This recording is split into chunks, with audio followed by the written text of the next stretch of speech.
Love, exciting and new. Hello, Hannah Waddingham here. Have you seen the fabulous new Sun Princess? World-class entertainment, exceptional dining, and the greatest pizza ever. It's a love. Don't miss our Come Aboard sale with up to 40% off and free room upgrades. Visit princess.com or call your travel advisor to book. Princess Cruises. Terms and restrictions apply. Offer ends 2/28/25. Ships at Bermudan and British Registry. Hey, Fidelity. What's it cost to invest with the Fidelity app? Start with as little as $1 with no account fees or trade commissions on U.S. stocks and ETFs. That's music to my ears. I can only talk. Investing involves risk, including risk of loss. Zero account fees apply to retail brokerage accounts only. Sell order assessment fee not included. A limited number of ETFs are subject to a transaction-based service fee of $100. See full list at fidelity.com/commissions. Fidelity Brokerage Services, LLC, member NYSE SIPC. This episode is brought to you by Coffee Mate. After watching this season of the HBO's original series, The White Lotus, this is the tropical getaway I needed. One more pina colada, please. Hey, you're not on mute. Oh, I thought I was in paradise. Turns out it was my Coffee Mate. Coffee Mate pina colada and Thai-iced coffee-flavored creamers. Inspired by the newest season of HBO's original series, The White Lotus. For the love of coffee. Try now.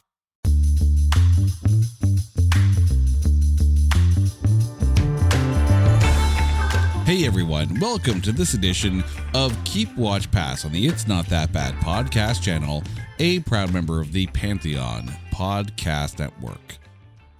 You know, every now and then when you watch a film, usually in sci-fi, it's set in the future.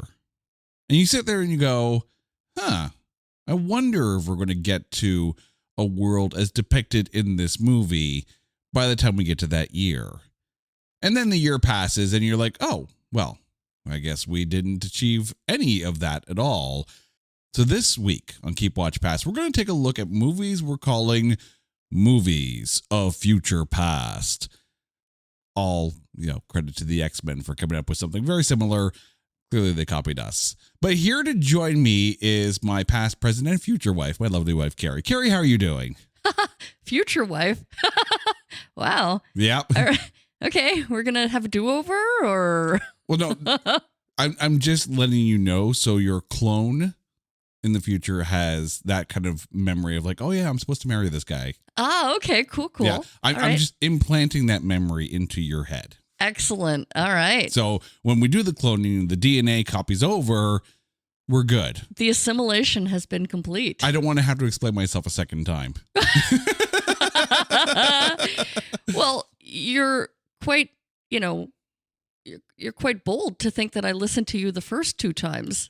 That's why I have to ingrain it into your DNA. Okay, got it. Yeah. Got it. The chip, yeah. Exactly. The microfish. The programming is complete. And why do you have a small fish? A mini fish. Okay, so obviously we're taking a look at films that were set into the future, but that future time is now past. So, Carrie, before you actually drop your films, I want to know, did you set yourself any criteria for films that you were going to make as your picks? I'm going to share right off the bat that I was so disappointed that I couldn't sit here today and talk about Bill and Ted. Oh? Because to me, whenever I tend to think of past and future, automatically I think Bill and Ted. Right. However, I mean, in the first movie, they didn't quite touch 2025, and the Bill and Ted's Bogus Journey took place something ridiculous in I don't know, I think it was 2680 or something like that. It was way in the future. If we are still podcasting in 2680, either we're doing something right or the cloning has definitely worked. I mean, maybe in 2680 we'll all be playing board games with Death himself, but it's going to say hi everyone, welcome to the show. I mean, I personally set a limit, a minimum amount of time between the movie's release and the year that it's set in. So I gave it a minimum 10-year difference between, because I mean, you see some movies it's like released in 2022, but it's set in 2023. Well, you, that's not the future. Okay, but how horrifying is it that we're like maybe 10 or 12 years off of V is for Vendetta? Or I think 12 Monkeys even was set in 2028. So like really, really scary stuff. I mean, the Planet of the Apes, we might be surrounded by apes like in about 2 years. And if we are, we solemnly capitulate to the apes and their rule over us. Damn dirty apes. All right. Well, let's figure out what your damn dirty movie is for your keep pick for movies of future past. All right. Well, again, it would be a no-brainer. I had to mention Back to the Future 2, which was, of course, released in 1985, and they went to the year 2015. So 10 years ago, where we're all supposed to have like self-lacing Nikes and hoverboards. I think we did. Yeah, we had hoverboards. The self-lacing. To a point with the hoverboards. We just got lazy, and now it's like you got slip-on shoes. I was about to say, we went from like, yeah, the shoes tie themselves to you. We're not putting laces on here at all. Just Velcro. We're just gonna outdoor loafers. There you go. Yeah. Make running shoes like a sock. How about that? You could put your socks on. You could wear running shoes. I almost want to find a copy of like that gray sports almanac and see exactly how accurate they were. Because because I know, I think one of them was like, the Cubs actually won a World Series. And from the time that Back to the Future Part 2 came out and that 2015, yeah, the Cubs did actually win a World Series. So it's like, holy crap, it actually can happen. Because that was the longest championship drought in sports history. It had gone on for like over a century. So the curse was finally broken. And I wonder if Gray Sports Almanac was accurate with that. Maybe one day the Leafs will win. Maybe. No. Not happening. I mean, here's the thing. If it is that day and the Leafs actually do win the Stanley Cup, we're not going anywhere near downtown. Oh, no. Like literally, we're sorry, the city of Toronto is closed for the next week because that's seriously. It's going to be like Remember a 3-day party. Yeah. Oh, the Raptors was crazy. They shut down the Gardner for goodness sake. It took them like near half a day to get from point A to point B on the parade route. That's how packed it was, which well deserved, of course, but still, it's. But it just goes to show the fandom in the city. Absolutely. Which is kind of cool. Right. And the thing, too, is the minute this topic came up, movies of future past, it was like, I wonder if I'm going to go with... I tried to be less obvious with my picks, which is why, and I'll mention it now because it's not my pick, but know in my heart that it's my pick, was Transformers the movie. Because the opening voiceover from it is the year 2005. That was 20 freaking years ago. Yeah. I mean, thank God we don't have Autobots and Decepticons battling each other on Earth, but... Oh my God, could you imagine the traffic congestion? Or can you imagine having a Transformer and not having to deal with that traffic congestion? I'd want one that flies. Right. Also, where's my flying cars? No, I tried to be less obvious with my pick because I've already said on this show a number of times how much I love Transformers the movie, but I didn't go with it. But I did go with a movie from 1987. Arnold Schwarzenegger's The Running Man, set between 2017 and 2019. And I'll just read what they wrote down in Wikipedia. Set in a dystopian U.S. and have a show where convicted criminals enter a game show where they run from killers. And I don't feel like we're far off from that point at this point. Squid Game. But this is actually based on the book The Running Man by Richard Bachman. And if you know who Richard Bachman is, then you know that it's actually Stephen King, and that's just a pen name for him. So, and I mean, like, this is pure 80s Arnie. Like, this is such a perfect Arnie's film. But the funny thing is, this year, 2025, we're set to have a remake of that film, starring Glenn Powell in the Ben Richards role, and Josh Brolin taking over as the game show host Killian that was originally played by Richard Dawson in the 1987 film. But The Running Man is actually one of my favorite Schwarzenegger films of like all time. And because it's so out there, but it's that dystopian feel.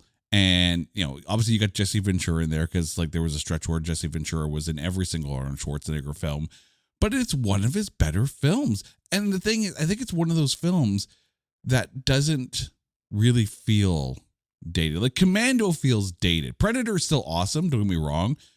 Commando felt dated. Raw Deal feels dated. The Running Man is an absolute gem. Now, how do you feel that they actually did with setting up the future? I mean, it's interesting because when you think about it, right, this is like, for lack of a better term, this is like the ultimate extreme reality show where you have people fighting and vying for their freedom. If you die, well, you die. But if you live and you kill everyone else to win, well, then you're probably also going to go die too, because it was revealed that like, oh yeah, and here are all the winners and like their skeletons and whatnot. Like this, I don't want to say it predicted reality TV, but it definitely wasn't far off of like, because think about it. What the hell is Survivor? Like you could have Extreme Survivor and have it literally be the last person left alive on the island gets the prize. Now someone at CBS is going, Extreme Survivor. Take that, Beast Games. But really, think about it. The Running Man walked so Squid Game could run. Except that Squid Game isn't really televised to the Korean population. That would be a fascinating angle on it. If all of a sudden like the Squid Game got like broadcast to people in Korea. No, but that's why they had the VIPs watching. Yeah. It was exclusive entertainment for the wealthy. It was extreme gladiatorial arena. Absolutely. But it has that same kind of feeling to it. People who are down on their luck and trying to do anything and survive to win. Here, you have convicted criminals put in a battle royale death pit, and they have to survive to obtain their freedom, quote unquote. So, yeah, I mean, obviously that kind of story carries over. I mean, of course, there was the Japanese novel Battle Royale, which was also turned into a movie, which is more akin to Lord of the Flies. But even then, Lord of the Flies is also kind of in there as well. So, really, The Running Man works because it's a riff on a story that kind of carries through generations in a weird kind of dystopian way. Lowe's knows that free is just better. That's why MyLowe's Rewards is free to join. As a member, you earn points towards MyLowe's money on eligible purchases, get exclusive free gifts, and earn free shipping at Silver Key status, all on top of weekly member-only deals. Don't wait. Join MyLowe's Rewards for free today and start saving more. Lowe's, we help, you save. Loyalty program subject to terms and conditions. Details at lowes.com/terms. Subject to change. Good night, itchy eyes. Good night, sudden sneeze. Good night to your symptoms of allergies. Zysol is the allergy medicine you take before bed. It provides powerful relief while you rest your head. Not just all night, but all the next day. Zysol keeps working, keeping allergies at bay. And without those annoying symptoms disturbing your rest, you can wake up the next morning feeling your absolute best. Remember, be wise all. Take Zysol. At night. This episode is brought to you by Nerds Gummy Clusters, the sweet treat that always elevates the vibe. With a sweet gummy surrounded with tangy, crunchy nerds, every bite of Nerds Gummy Clusters brings you a whole new world of flavor. Whether it's game night, on the way to a concert, or kicking back with your crew, unleash your senses with Nerds Gummy Clusters. Okay, bear with me here, because I'm going to go a little bonkers with my watch pick. Godzilla Final Wars, released in 2004 and set in 2020. This was the last Godzilla film released for a stretch until Legendary Pictures put out their North American one that was released in 2014 and directed by Gareth Edwards and is an absolute masterpiece. Final Wars came after Tokyo SOS, but it turns up the bonkersness to like 20 as opposed to 11. You have all the rubber suit monsters. You have all the models. You have like the little toy tanks that explode not very well. You can tell, right?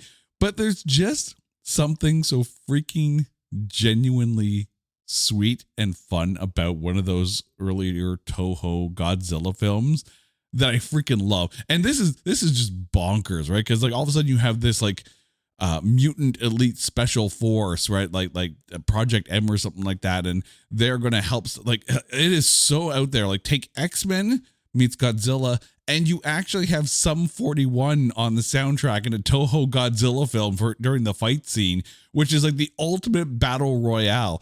And I need to point this out. This film has a 50% tomatometer. So after we're done recording, I am putting Godzilla Final Wars on the whiteboard, and we're going to watch a bonkers ass Godzilla film.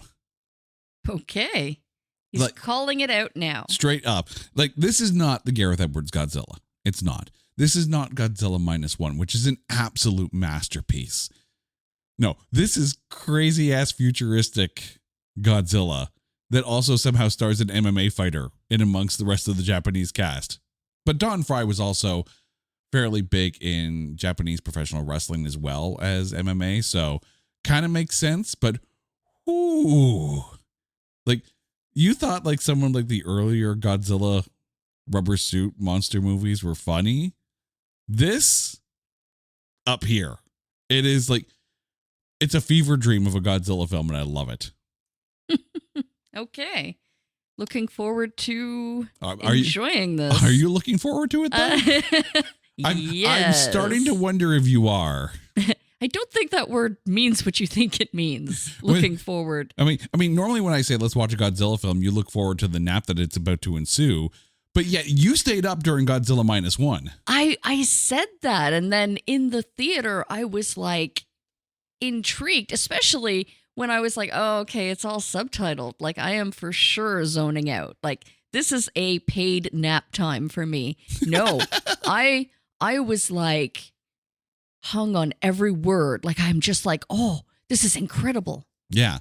And the fact that you have Godzilla -1 is an Oscar-winning film for its special effects. Like, it's, and well-deserved. It was a great storyline, though. And the characters made it so likable. And that's the thing. Godzilla -1 was a human story set in the backdrop of Godzilla, right? Godzilla Final Wars is definitely not winning any Oscars whatsoever. It's out there. But it's so, I just love seeing like a monster like land on a building and watch it crumble, and you know, like, oh, look, their cardboard fell apart. Because that's kind of what it looks like. I love it. Love it. All right. What's your watch pick? Well, I'm going to take you back because you know that I'm a huge Quentin Tarantino fan. Mm-hmm. And you know that I tend to like to seek out the movies that maybe a young high school student shouldn't be watching. And well, you know, got my friends together and we were like, let's check out this Kubrick movie, this Clockwork Orange. What is this all about? You know, said to be incredibly violent and and you know, I'm watching this and I'm like, I'm really trying to find the message behind it. I'm really trying to find the why. You know, it just seemed like this incredibly, you know, society has gone mad, right? This madness in society. And people are just randomly beating up each other in the streets. Like, what is the reason behind this? But anyway, Clockwork Orange is definitely one of my watch movies. I would go back and probably rewatch it again, maybe with, you know, a fresh set of eyes and an elder experienced impression on the movie, because I remember watching it as a high school student going like, I don't get it, but this is just so weird that sign me up. Well, I mean, it's interesting because apparently the novel that it was based on had the film set in 1980. At least there are thoughts out there about that. There's a point where I guess someone calls a car Durango 95. So it's not necessarily exactly what year it's set in, but it's definitely a futuristic, very dystopian futuristic. Like, and Clockwork Orange was one of those films that sets a tone right off the bat. Like you know, And everyone has that memory of watching this film with the guy like strapped to the chair with his eyes pried open and as he's watching all the messaging that's being flashed on the TV in front of him. Like, Clockwork Orange is definitely not for the faint of heart. Really out there. Yeah, like, but really out there. But very, very, very, very dark. And I mean, that's the thing. Any dystopian film is going to lean into that. The absolute worst of humanity happens.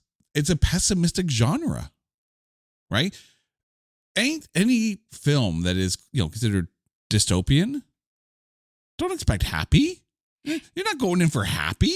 No, but it's almost kind of like finding that line between dystopian and like the punk anarchistic, like wildness of society, right? Like the anti-laws and anti-rules, and just that really, again, like madness, the madness of the masses.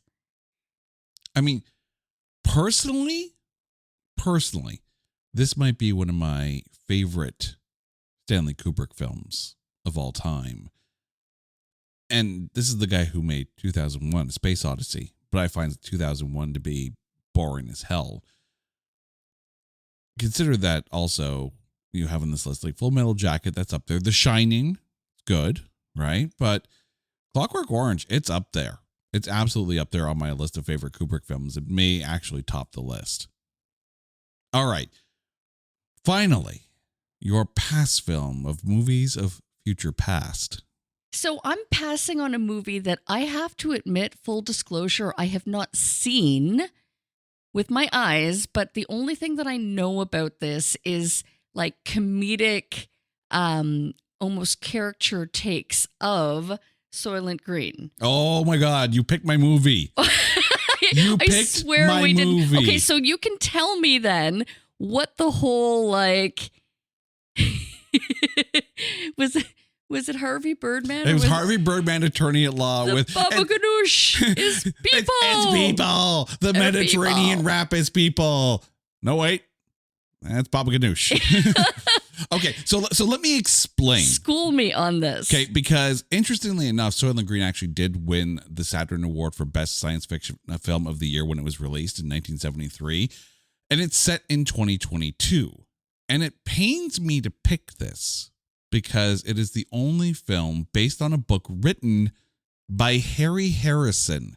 And I freaking love Harry Harrison. Like, his books are... I am waiting for the day when the stainless steel rat finally becomes a motion picture.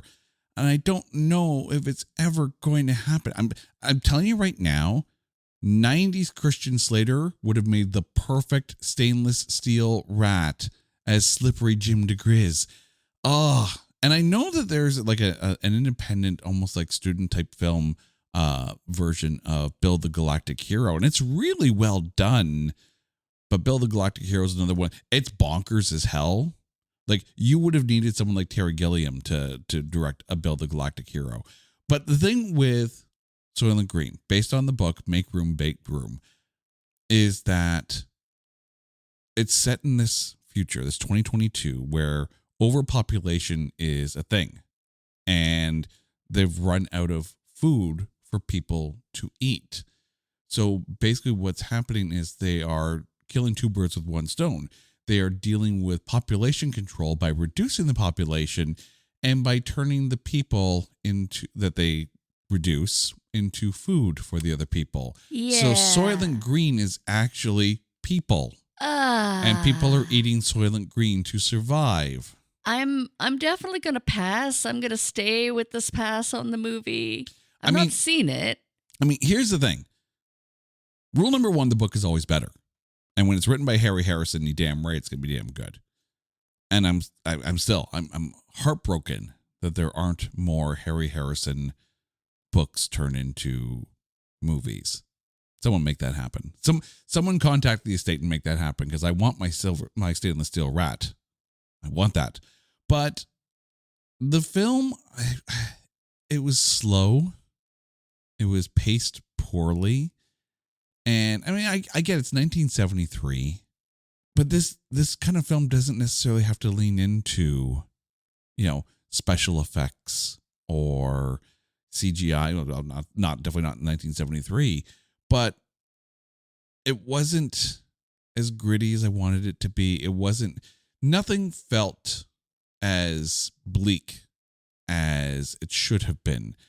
This is the kind of film that if you were to make this again today, I think it would still work as well, because overpopulation is still going to be a problem, one that could come up. But don't remake the film. Just take all the other Harry Harrison books and make them into movies. But I wanted to like it. When a movie is made by one of your favorite authors and you're like, I want to like this. I really do. But I can't. It's not bad. It's just not good.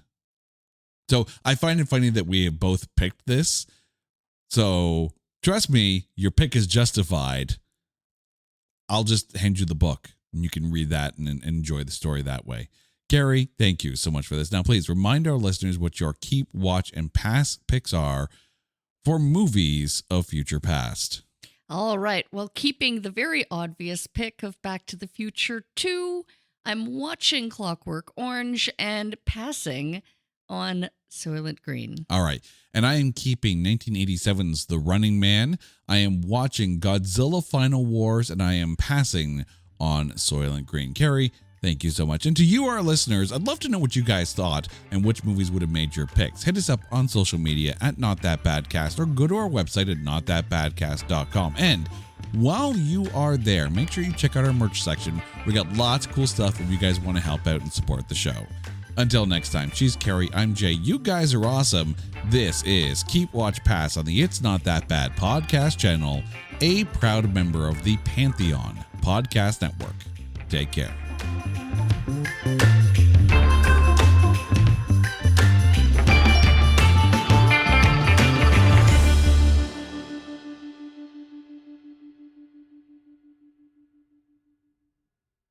Do you love it loud? Come to Rockin' Pod Weekend in Nashville. Rock convention featuring panels, interviews, podcasts, signing sessions, vinyl, pop culture collectibles, and more. Over 30 celebrity guests, members of LA Guns, Accept, Kicks, and more. Live concerts, Nashville Rockin' Fest Thursday, Rare Hair on Friday, Tuck Smith and the Restless Hearts Saturday, Punchlines and Backlines All-Star Comedy Show on Sunday. Full details at rockinpod.com.